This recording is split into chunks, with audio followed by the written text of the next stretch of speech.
حضرت ابو ہریرہ حدیث کے راوی اور امام مسلم نے اس کو بیان کیا ہے. وہ کہتے ہیں ان رسول اللہ صلی اللہ علیہ وآلہ وسلم قال، حضور نے ارشاد فرمایا فضلت علی الانبیاء بست، حضور نے فرمایا مجھے تمام نبیوں پر 6 اعتبار سے زیادہ فضیلت دی گئی ہے. کتنے اعتبار سے؟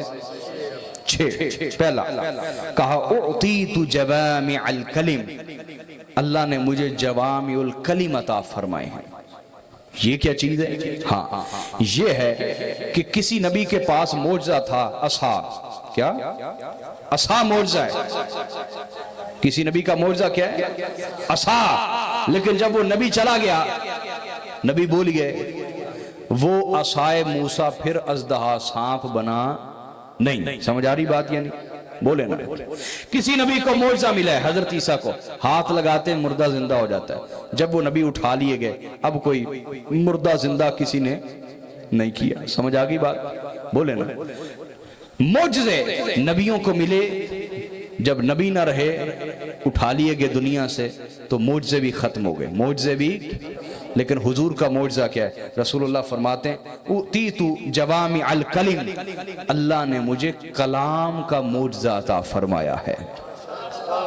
ایک تو ہے قرآن، یہاں اس کی بات نہیں ہو رہی، یہاں حدیث کی بات ہو رہی. کس کی بات ہو رہی ہے؟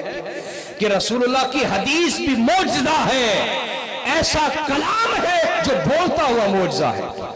رسول اللہ پردہ بھی فرما گئے تب بھی معجزہ مصطفیٰ آج بھی زندہ ہے. تو حضور نے فرمایا اللہ نے مجھے معجزہ ہی کلام دی. علیہ السلام نے فرمایا دوسرا مجھے معجزہ کیا دیا گیا. توجہ ہے جی؟ بولیں تو صحیح. حضور نے فرمایا نصرت بالرعب، اللہ نے روب کے ذریعے میری مدد کی ہے. روب کے ذریعے بولیے میری مدد کی ہے. اور روب کیسا؟ حضور نے فرمایا نصرت بالرعب مسیرۃ شہر، اللہ نے 1 مہینے کے سفر جتنا فاصلہ، 1 مہینے کے سفر جتنے فاصلے کے برابر روب سے میری مدد کی ہے. مراد یہ تھی حضور کی بارگاہ میں بڑا بڑا کو اکڑا بگڑا تگڑا بھی اگر جا رہا ہوتا اس پر حضور کا روب چھا جاتا. کیا چھا جاتا؟ بولیے. روب، ہیبت، دبدبہ چھا جاتا. روب، یہ روب حضور کا معجزہ ہے. روب کیا ہے؟ اور حضور مولا علی فرماتے ہیں، کون؟ مولا علی علیہ السلام فرماتے ہیں کہ رسول اللہ کا روب ایسا تھا کہ اگر کوئی دور سے دیکھتا تو تھر تھر کانپنے لگ جاتا، اور اگر قریب سے دیکھتا تو حضور کے عشق میں گرفتار ہو جاتا. ہائے ہائے ہائے. جو گرفتار تمہارا وہی ہے آزاد، جو گرفتار تمہارا وہی ہے آزاد، جس کو کرو آزاد تم، جس کو کرو تم آزاد کبھی آزاد نہ ہو. جس کو کرو تم آزاد کبھی آزاد نہ ہو. تو دور سے دیکھتا روب کی وجہ سے کانپنے لگ جاتا، قریب سے دیکھتا حضور کی محبت میں گرفتار ہو جاتا. یہ حضور کا معجزہ تھا. ایک صحابی کہتے ہیں کہ میں اپنے بانجے کو لایا ملانے کے لیے، اس نے جب رسول اللہ کو دور سے دیکھا وہ یوں کانپنے لگ گیا. جب قریب لائے حضور نے پیار دیا، محبت دی، اسے یوں لگا کہ میں سالوں سے حضور کے پاس رہتا ہوں. اور یہ ہم سب کی کیفیت. مدینہ شریف کون کون گیا ہوا ہے؟ ہاتھ کھڑا کرے جس نے عمرہ کیا ہوا ہے. عمرہ کیا ہوا ہے ماشاءاللہ. پیچھے کچھ ہیں لوگ. آپ نے غور کیا ہوگا کہ جب انسان اللہ جو نہیں نہ گئے، میں دعا کرتا ہوں اللہ آپ سب کو بار بار لے جائے، بار بار اللہ مدینے کی حاضری عطا فرمائے آپ کو. اچھا اسی سال اللہ عطا فرما دے، یہ بھی دعا کرتا ہوں. ہاں جب وہ اسباب پیدا کرنے پہ آئے پھر کوئی مشکل رہتی نہیں. مجھے ایک جوان ملنے کے لیے آیا، اس کی عمر ہوگی 32-33 سال. کہنے لگا جی میں فیکٹری میں کام کرتا ہوں، مزدور آدمی ہوں، لیکن میں اب تک 16 عمرے کر چکا ہوں، 16 مرتبہ جا چکا ہوں. کیا؟ اور کہا ایک دفعہ بھی میری جیب سے میرا 1 روپیہ نہیں لگا. جب جانا ہو تو میں راتوں کو روتا ہوں، درود و سلام پڑھتا ہوں کہ حضور بلا لیں، پھر بلا لیتے ہیں. کسی سے کہنا بھی نہیں پڑتا، خود ہی کوئی آ کے کہتا ہے ہاں مدینے جانا ہے. میں کہتا ہوں جی وہاں نہیں جانا تو اور کہاں جانا ہے. وہ کہتا تیاری پکڑو. 32-33 سال اس جوان کی عمر تھی. اس نے کہا میں اب تک 16 دفعہ جا چکا ہوں. کتنی دفعہ؟ دیکھو وہ بارگاہ جب بلانے پہ آئے پھر کوئی مشکل نہیں. ان کے لیے کیا مشکل ہے؟ مشکل تو ہمارے لیے. اچھا جو گئے ہوئے ہاتھ کھڑا کریں دوبارہ سے. اللہ آپ کے ہاتھ سلامت رکھے. جب آپ مدینہ شریف جا رہے ہوتے ہیں نا تو ایک روب طاری ہوتا ہے. کیا طاری ہوتا ہے؟ لیکن جب آپ مسجد نبوی شریف میں جا کے بیٹھ جاتے ہیں نا روب ختم ہو جاتا ہے اور یوں لگتا ہے کہ میں تو یہاں صدیوں سے رہتا ہوں. میں یہاں یہ تو میرا اپنا ہی کوئی گھر ہے, میں یہاں صدیوں سے رہتا ہوں. یہ جو بھی مدینے جاتا ہے ہر ایک کی یہی کیفیت ہوتی ہے. حضور نے فرمایا یہ میرا معجزہ ہے. مجھے کوئی دور سے دیکھے گا روب طاری ہو جائے گا, قریب سے دیکھے گا محبت میں گرفتار ہو جائے گا. سمجھ شریف میں بات آئی کہ نہیں آئی؟ بولیے. تیسرا حضور نے فرمایا وَأُحِلَّتْ لِيَ الْغَنَائِمْ. پہلے کیا ہوتا تھا, نبی جب جنگ کرتے تھے جو بھی مال کٹھا ہوتا تھا نا دشمن قوم سے اس کو جلا دیا جاتا تھا. اس کو استعمال کرنا حلال نہیں تھا. لیکن حضور نے فرمایا یہ میری شان ہے کہ اللہ نے میرے لیے اور میری امت کے لیے مال غنیمت کو حلال کر دیا ہے. مال غنیمت کو یعنی کسی فوج کو ہرایا جتنا مال کٹھا ہوا اب وہ ہمارے لیے حلال ہے. اس کو آگ جلا کے ضائع کیا جاتا نہیں. اگلا حضور نے فرمایا وَجُعِلَتْ لِيَ الْأَرْضُ مَسْجِدًا. کہا میرے آنے سے پہلے, رسول اللہ نے کیا فرمایا؟ میرے آنے سے پہلے کوئی بندہ اپنے گھر میں نماز نہیں پڑھ سکتا تھا. کوئی بندہ گلی محلے میں نماز پڑھ سکتا. ہر ایک کو وہاں جانا پڑتا تھا جہاں مخصوص ایک جگہ نماز کے لیے بنائی جاتی تھی. مخصوص ایک جگہ نماز کے لیے. لیکن آقا نے فرمایا وَجُعِلَتْ لِيَ الْأَرْضُ مَسْجِدًا. جیسے ہی میں نے زمین پر قدم رکھا تو میرے قدم رکھنے کی برکت سے اللہ نے پوری زمین کو ہی مسجد بنا دیا ہے. پوری زمین کو ہی. بولیے آپ چھت پہ نماز پڑھیں تب قبول, گلی میں پڑھیں تب قبول, دکان میں پڑھیں تب قبول, آپ کسی سڑک کنارے پڑھیں تب بھی. یہ کس کی آمد کی برکت ہے؟ یہ میلاد مصطفیٰ کی برکت ہے. تو اس نبی کی آنے کی خوشی کیوں نہ کریں جس کا آنا اتنا برکت والا ہے کہ ہمارے لیے پوری زمین ہی مسجد بن گئی ہے. پوری زمین ہی. بولے نا پوری زمین ہی. اس کا ایک اور مطلب بھی ہے اگر آپ غور کریں کہ حضور کا قدم اتنا پاک ہے کہ جیسے ہی زمین پہ پڑا خدا نے ساری زمین کو ہی پاک کر دیا. ساری زمین کو ہی. جہاں مرضی نماز پڑھیں اپنے کمرے میں, بیٹھک میں, چھت میں, ہر جگہ اللہ قبول فرما لیتا ہے. لیکن یہ پہلے کسی نبی کے لیے سہولت نہیں تھی, پچھلی امتوں کے لیے سہولت.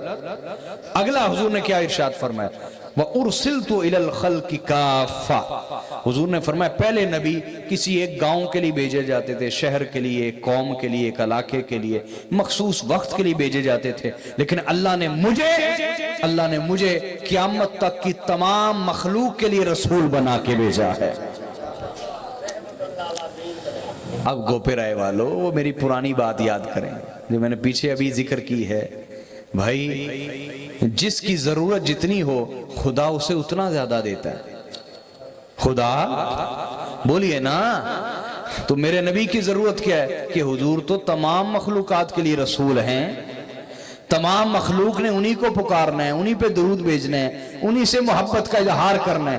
تو اللہ نے اپنے نبی کو طاقتیں بھی تو اس کے مطابق دی ہے نا کہ ساری مخلوق حضور سے بات کرتی ہے. حضور ہر ایک کی بات سمجھتے بھی ہیں, اس کی بولی میں اس کو جواب بھی دیتے ہیں.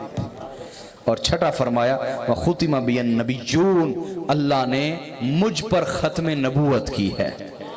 مجھ پر بولیے نا, مجھ پر ختم نبوت کی ہے. یہ بات آپ کو سمجھ آئی کہ نہیں آئی؟ بولیے. اور اسی طرح آقا علیہ السلام نے ایک اور جگہ ارشاد فرمایا کہ وَأَرْجُ أَنْ أَكُونَ أَكْثَرَهُمْ تَابِعًا يَوْمَ الْقِيَامَةِ. اس حدیث کو سمجھنے سے پہلے ادھر دیکھیں. آقا علیہ السلام نے فرمایا جنت میں کیا؟ جنت میں کل 120 صفیں بنیں گی. کتنی؟ وہ صف کوئی ہماری مسجد جتنی تو نہیں ہوگی نا. وہ تو سمجھے کھربوں لوگ ایک صف میں کھڑے ہو گئے. کھربوں جنہوں نے جنت میں جانا ہے, آدم علیہ السلام سے لے کر قیامت تک کی جنتی. آقا نے فرمایا جنت میں کل کتنی صفیں ہیں؟ بولو تو صحیح، 120۔ کتنی؟ 120 صفیں ہیں جنت میں، اور فرمایا 80 صفیں صرف میری امت کی ہوں گے۔ 40 صفیں 1,24,000 کم و بیش نبیوں کی، 40 اور 80 صفیں صرف میری امت کی ہوں گی۔ گوپے رائے والو، یہ جو علماء سو ہیں، برے علماء، یہ تو کسی نے نہیں جنت جان دیں گے، ہے نا؟ سمجھ آ رہی یا نہیں آ رہی؟ اے تانو ڈکن نو تیار نے، لیکن سید بتا رہا ہے کہ خدا نے اتنی بڑی جنت بنائی ہے اور سارے پراڈ خالی تھوڑا چھڑنے نے، خدا نے بھرنے۔ آؤ اپنے نبی سے پیار کرو، حضور کی آل اولاد سے پیار کرو۔ حضور کی آل اولاد کی محبت کے بغیر کوئی بندہ کہ میں عاشق رسول ہوں، وہ منافق ہے۔ کیا ہے بولیے؟ بولو کیا ہے؟ منافق ہے وہ آدمی۔ حضرت عباس حضور کے چچا بیان کرتے ہیں، نبی علیہ الصلوۃ والسلام کے چچا حضرت عباس بیان کرتے ہیں، وہ کہتے ہیں کہ جب فتح مکہ ہوا تو نئے نئے لوگ ایسے بھی مسلمان ہوئے جو مسلمان ہونا چاہتے نہیں تھے، مجبور تھے۔ کیا تھے؟ کہ مجبور ہیں، ہم کلمہ پڑھنا ہی پڑے گا ورنہ مکہ سے نکال دیے جائیں گے۔ سمجھ آ رہی ہے نہیں آ رہی؟ تو کئی ایسے بھی بیچ میں تھے، بڑے بڑے لالچوں کی خاطر مسلمان ہو گئے۔ اب حضرت عباس فرماتی، اس حدیث کو ابن ماجہ نے بیان کیا سنن میں، احمد بن حنبل رحمہ اللہ نے بیان کیا، اور کئی محدثین نے بیان کیا۔ وہ کہتے ہیں حضرت عباس کہتے ہیں کہ میں نہ ان کے پاس سے گزرا، کچھ قریشی وہاں کھڑے تھے تو آپس میں بڑا پیار محبت سے مل رہے ہیں، جیسے میں پاس سے گزرا تو ان کے چہرے برے ہو گئے، بغض، اندر کا بغض ظاہر ہوا۔ کیا؟ اندر کا چہروں پہ آ گیا۔ حضرت عباس کہہ رہے ہیں، کون؟ کوپرے والو، تھوڑی سی گفتگو رہ گی 15 منٹ کی، جاگ کے سنیں، جاگ کے سنیں۔ کون کہہ رہا ہے؟ حضرت عباس۔ وہ کہتے ہیں کہ چہرے نہ مرجھا گئے، بغض چہروں پہ ظاہر ہوا اور خاموش ہو گئے، ایسے کھڑے ہو گئے۔ اب جب یہ منظر حضرت عباس نے دیکھا، وہ اللہ کے رسول کے پاس چلے گئے، کہا یا رسول اللہ، یہ قریشی مسلمان تو خود کو کہلانے لگ گئے ہیں، لیکن آپ کے گھر کا بغض ان کے اندر سے کوئی نہیں گیا، آپ کے گھر کا بغض ان کے اندر سے کوئی نہیں گیا، آپس میں بڑے پیار سے ملتے ہیں۔ وَإِذَا لَقُونَا بِوُجُوهٍ لَا نَعْرِفُهَا، جب ہم سے ملتے ہیں تو ایسے چہروں سے ملتے ہیں جس کی ہمیں توقع نہیں ہوتی۔ ہمیں تو توقع ہوتی کہ ہم نبی کا گھر ہیں، نبی کا گھرانہ ہے اور یہ نبی کے غلام ہیں، ہم سے محبت سے ملیں گے، عزت سے ملیں گے، احترام سے ملیں گے، لیکن ان کے بغض ان کے چہرے پہ ظاہر ہوتے ہیں کہ نہیں ہوتے آج بھی؟ بولے نا۔ یاد رکھو، دو فرقے ہمیشہ رہیں گے، حسینی اور یزیدی۔ حسینیوں میں بھی علماء بھی ہیں، عوام بھی ہیں، سیاستدان بھی ہیں، ہر طرح کے لوگ ہیں۔ یزیدیوں میں بھی علماء بھی ہیں، عوام بھی ہیں، ہر طرح کے لوگ ہیں، پیر بھی ہیں، مولوی بھی ہیں۔ یاد رکھنا، جس کا چہرہ نبی کے گھرانے کا ذکر سن کے یا نبی کے گھرانے کے کسی فرد کو مل کے غلام کی طرح کھل جائے، سمجھ لینا یہ مولوی یہ پیر حسینی ہے۔ اس کو سلام کرو، اس کو عزت دو، اس کو احترام دو، لیکن جس کا چہرہ مرجھا جائے پہچان لے بے ایمان منافق ہے۔ کیا ہے بولیے؟ چاہے اس کی پگڑی بہت بڑی ہے، چاہے داڑھی بہت بڑی، سمجھ جانا یہ منافق ہے۔ کیا ہے بولیں تو صحیح، کیا ہے؟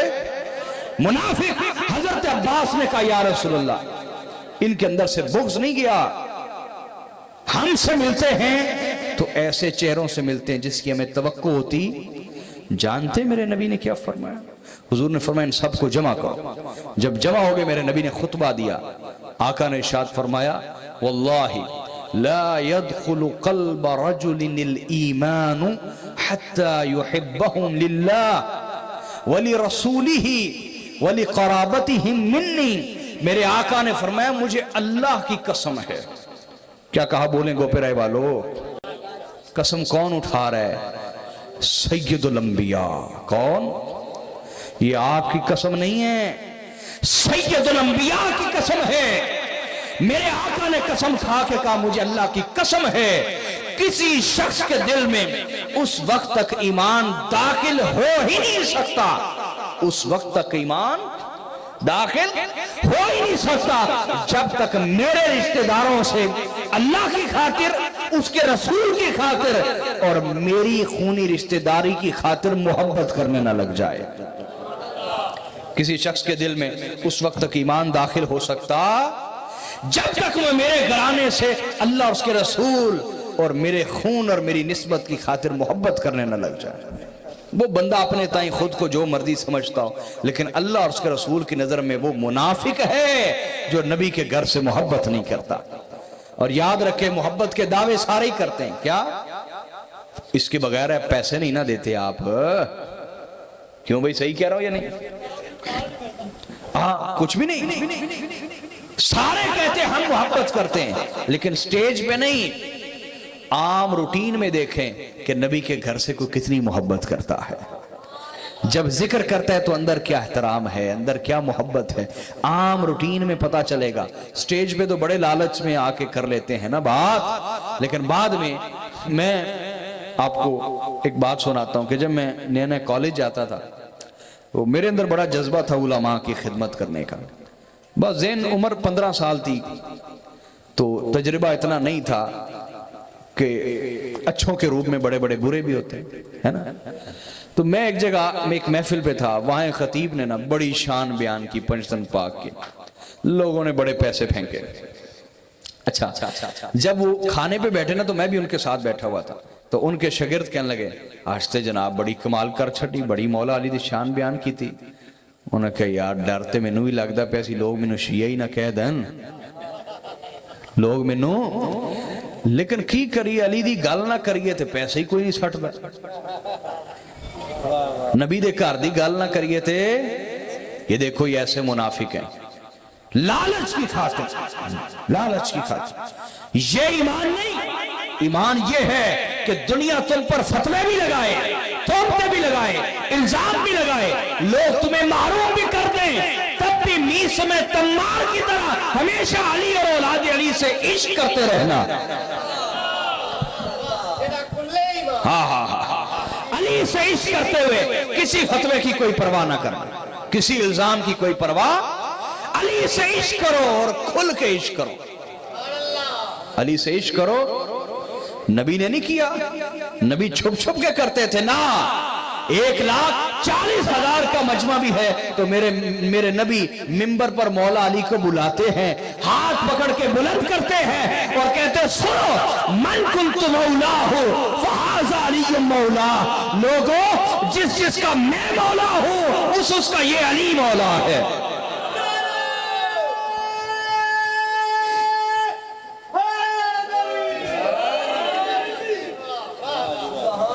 یہ کیا ہے؟ نبی کیا سمجھانا چاہ رہے ہیں؟ نبی بہت کچھ سمجھانا چاہ رہے ہیں۔ ایک اس میں بات یہ بھی ہے کہ علی سے عشق کرو تو چھپ چھپ کے نہ کرو، کھلم کھلا کرو، ممبروں پہ چڑھ کے بیان کرو، سٹیج پہ چڑھ کے بیان کرو، کھلم کھلا علی سے عشق کرو۔ کیا بھئی نبی نے ہاتھ پکڑ کے یہی تو سمجھایا آپ کو۔ لہذا حاضرین، اس گھر سے جس کو محبت نہیں، جس دل میں عشق علی نہیں ہے، جس دل میں عشق علی نہیں ہے، وہاں کبھی عشق نبی نہیں ہو سکتا۔ ایسا بندہ منافق ہے، جھوٹا ہے کہ میں بڑا عاشق رسول ہوں۔ منافق آدمی کون ہے؟ منافق کیا ہے؟ بولیں منافق کیا تھے؟ منافقوں کے سینگ تھے، بولے نا، منافقوں کے سینگ تھے، بولیں تو صحیح، نہیں تھے۔ جو سب سے بڑا منافق تھا نا، وہ انکار نہیں کرتا تھا۔ کیا کرتا تھا کہ جب حضور سلام پھیرتے تھے نا، نماز پڑھ کے کھڑا ہو جاتا، کہتا لوگو یہ اللہ کے رسول ہیں، ان کی قدر کرو، جو ان کی اطاعت کرے گا کامیاب ہو جائے گا، جو نہیں کرے گا برباد ہو جائے گا۔ حضور کی شانیں تو بیان کرتا تھا، مولا علی کی کبھی نہیں کی۔ مولا علی کی جانتے کیوں نہیں کی؟ یہ منافقوں کی پہچان مولا علی کے ذکر سے کیوں ہوتی ہے؟ سمجھ آ رہی کہ نہیں آ رہی؟ وہ کوئی تو بات ہوگی نا کہ منافقوں کی پہچان ذکر علی سے کیوں ہوتی ہے؟ بولے نا۔ سمجھ آ رہی یا نہیں آ رہی؟ ہاں آپ کو ایک سچا واقعہ سناتا ہوں، حدیث میں آیا اللہ کے رسول بیٹھے ہوئے اور صحابہ تعریف کر رہے ہیں ایک شخص کی کہ یا رسول اللہ وہ بڑا نیک ہے، بڑا ہی نیک ہے، ایکسٹرا نیک ہے۔ کیا ہے؟ اضافی نیک، ایکسٹرا نیک۔ آج بھی ایکسٹرا نیک ہیں جو نبی کے گھر سے بڑا بغض رکھتے ہیں، تو یہ ایکسٹرا نیک ہی رکھتے ہیں۔ آپ جیسے سیدھے سادے لوگ تو پیار کرتے ہیں نبی کے گھر سے، ایکسٹرا نیک، اضافی نیک، ایک طرف بڑے ہی نیک، اتنے نیک کہ کیڑیوں کے لیے بھی نیک ہوں گے، اور دوسری طرف نبی کے گھرانے کے لیے چھری تیز رکھیں گے۔ پہچاننا ان منافقوں کو، یہ بے ایمان ہے، دھوکے باز ہے، ان کو پہچانے ہمیشہ۔ ہر دور میں یہ ہوتے ہیں، آپ کے دور میں بھی ہیں۔ سمجھ آ رہی ہے نہیں؟ تو میں آپ کو ایک سچا واقعہ سنانے لگا ہوں۔ عرض کی گئی یا رسول اللہ ایک بندہ ہے بڑا ہی نیک ہے، بڑا، اتنا نیک ہے کہ ہم سب سے نیک ہے۔ ابھی بات ہی ہو رہی تھی تو وہ بندہ آ رہا تھا، گلی میں آ گیا۔ حضور نے فرمایا اسی کی بات ہو رہی ہے؟ جی یا رسول اللہ۔ اللہ کے رسول باہر بیٹھے ہوئے مسجد کے باہر صحن میں، وہ آیا مسجد میں، بولیں آیا مسجد میں۔ کہاں آیا ہے؟ بت خانے میں نہیں، کہاں؟ مسجد میں۔ اور اتنا نیک ہے کہ صحابہ کہہ رہے ہیں ہم سب سے زیادہ نیک ہیں۔ آیا، اللہ کے نبی ایک طرف بیٹھے ہوئے، محفل سجی ہے، اس نے حضور کو دیکھا، سلام نہیں کیا۔ رسول اللہ کو سلام، گوپے رہے والو، اینڈ والو، سمجھ آ رہی میری بات؟ حضور کو سلام، اندر جا کے نفل پڑھنے لگ گئے۔ کیا پڑھنے لگ گئے اندر جا کے؟ شراب نہیں پی رہا، اندر جا کے کیا پڑھ رہا ہے؟ یہ آپ کو یہی سمجھانے لگا ہوں آج، یہی سمجھانے لگا ہوں۔ یہ سمجھنا نہ آیا تو بڑے بڑے آپ کو دھوکہ دے جائیں گے۔ ویکھو جدو کھوتا شیر دی کھل پاندا ہے نا، تو وہ شیر نال بھی بڑا شیر لگدا ہے۔ وہ سارے جنگل دے جانور ڈردے نے کہ یار یہ کوئی بلا شیر ہے، یہ کوئی شیراں دا شیر ہے، شیر تے ایڈا بڑا ہوندا ہی نہیں۔ لیکن کھوتا ہی نہیں کہ بغیر رہ سکدا، وہ جدو ہنکدا ہے تو پتہ چلتا ہے کہ اے الو دا پٹھا ہے تے کھوتا ہے۔ کیوں بھئی صحیح کہہ رہا ہوں یا نہیں؟ یاد رکھو جو دھوکے باز ہوتے ہیں وہ نیکوں سے بھی زیادہ نیک لگتے ہیں، نیکوں سے بھی زیادہ۔ اپنے اندر پہچان پیدا کریں، شیر اور گدھے کی پہچان پیدا کریں، کہیں نہ کہیں سے آپ پہچان لیں گے اگر آپ پہچاننا چاہیں۔ اگر آپ توجہ ہے جی آپ کی، میں بس آخری واقعہ آپ کو سنا رہا ہوں۔ ویسے تو ٹائم میں آپ کو دے رہا ہوتا ہوں، آپ کو گھبرانے کی کیا ضرورت ہے؟ نیکی تو میری ہے، میں آپ کو دے رہا ہوں، میں اس سے پہلے بھی ختم کر سکتا ہوں۔ اللہ آپ کو سلامت رکھے۔ آخری ایک چیز سمجھانی کہ آخر منافقوں کی پہچان ذکر علی سے کیوں ہوتی ہے؟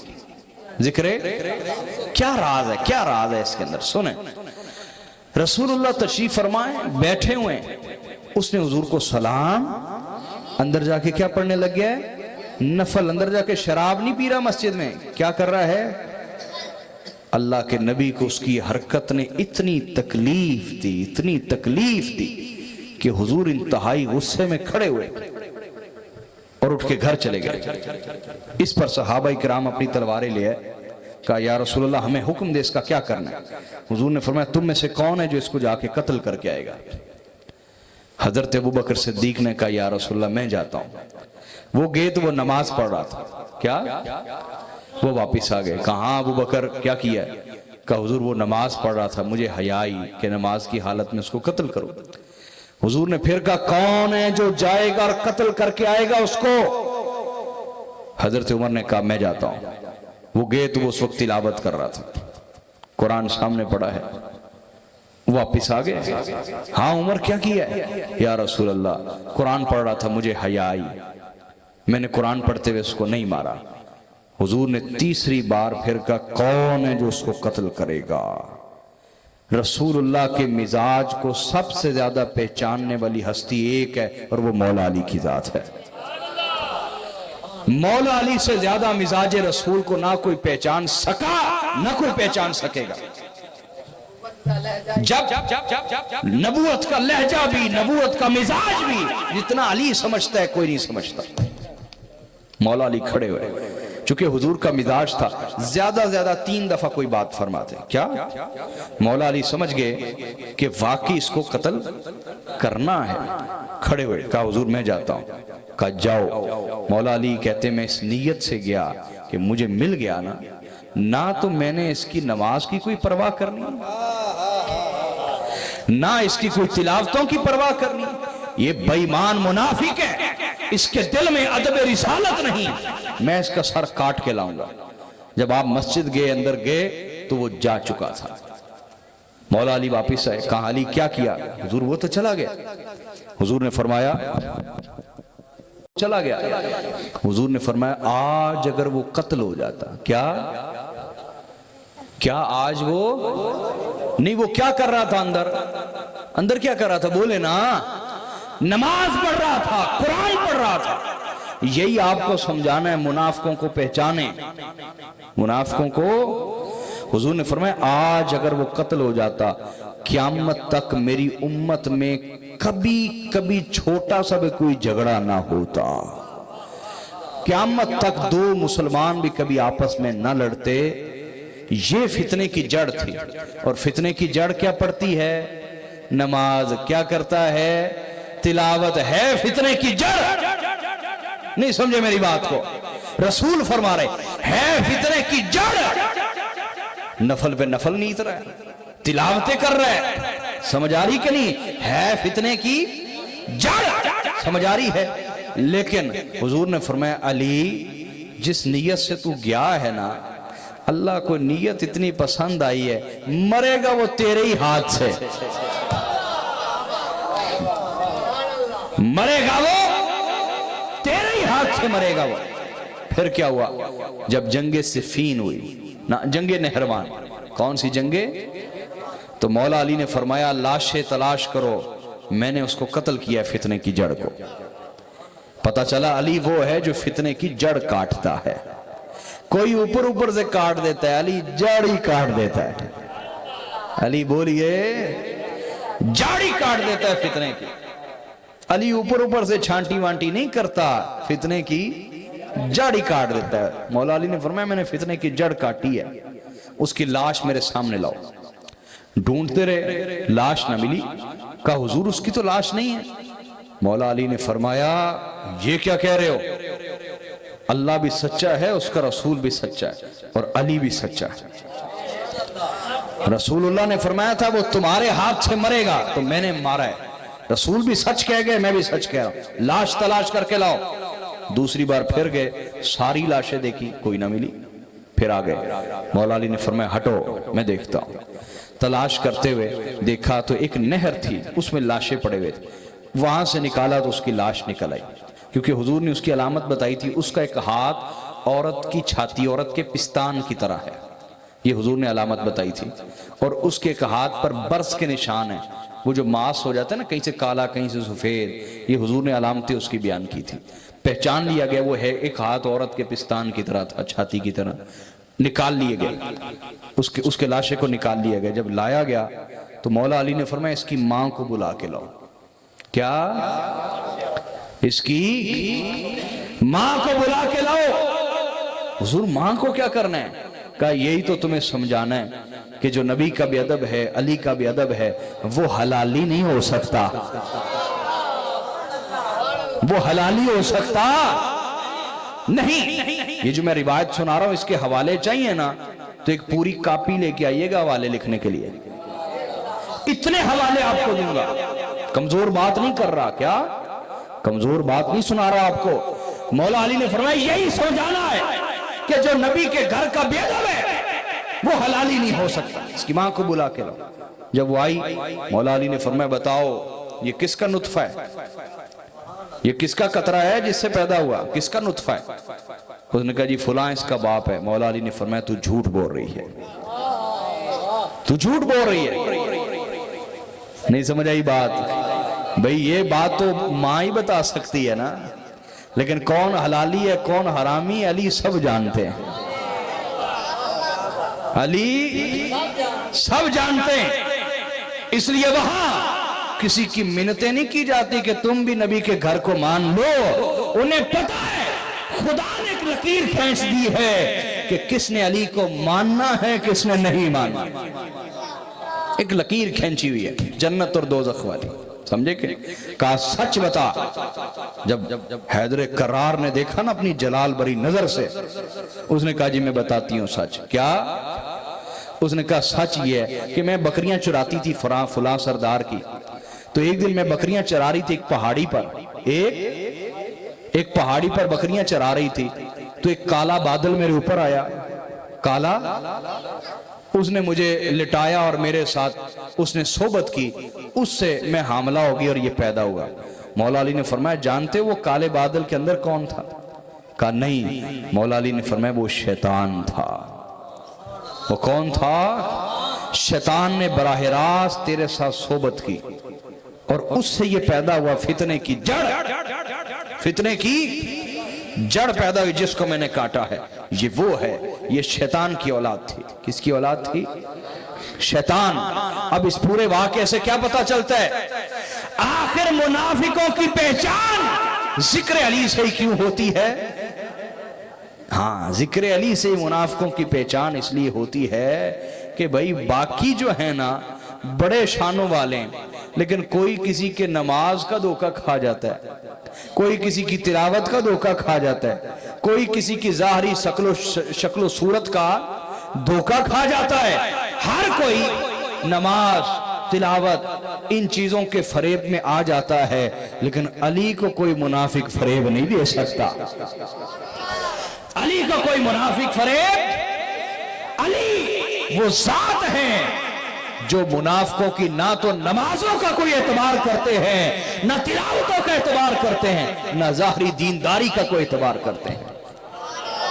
تو چونکہ مولا علی نے بنیاد ڈالی, منافقوں کی پہچان کی, اسی وجہ سے اعلان ہو گیا, حضور نے فرمایا لا یحبک الا مؤمن ولا یبغضک الا منافق. علی تیرے ساتھ وعدہ ہے سوائے مومن کے تجھ سے محبت کوئی نہیں کرے گا, اور سوائے منافق کے تجھ سے بغض کوئی نہیں رکھے گا. یہاں کوئی بھی نہیں کہتا ہوگا میں مولا علی سے بغض رکھتا ہوں, لیکن منبر پہ مولا علی کا بیٹا بیٹھا ہو جو جان بوجھ کے بھی نہ سننے آئے, یا اندر نفرت ہو, سمجھے کہ نہیں سمجھے, پہچان لیتے ہیں کہ یہ منافق ہے. یہ کیا ہے؟ یہ علی کا بیٹا منبر پہ بیٹھا ہو, یا بات علی کی ہونی ہو. ایسا تو ہو ہی نہیں سکتا کہ علی کی اولاد آئے اور ذکر علی نہ ہو. ایسا ہو سکتا ہے؟ بولو. اور یہ پورا وجود ہی علی کا ہے, یہ زبان ہی علی کی ہے. سمجھے کہ نہیں سمجھے؟ ایسا ہو سکتا ہے کہ گفتگو ہو اور ذکر علی نہ ہو؟ ایسا کبھی نہیں ہو سکتا. تو منافقوں کے سینگ نہیں ہوتے, لہجوں رویوں سے ان کی پہچان ہوتی ہے. جب ذکر علی ہو, علی کی اولاد آئے, ان کے رویوں سے منافقوں کی پہچان ہوتی ہے. یہ بات سمجھ آئیے آپ کو؟ اللہ رب العزت ہماری گفتگو قبول فرمائے. حضور کے میلاد کا صدقہ اللہ ہماری بخشش فرمائے, مغفرت فرمائے. حضور کی آل اولاد, حضور کے گھرانے سے اللہ سچی محبت عطا فرمائے. حضور کے تمام وفادار جانثار صحابہ کرام کا اللہ ادب عطا فرمائے, احترام عطا فرمائے. اولیاء اللہ کا, درویشوں فقیروں کا اللہ احترام عطا فرمائے. شریروں سے اللہ پناہ عطا فرمائے.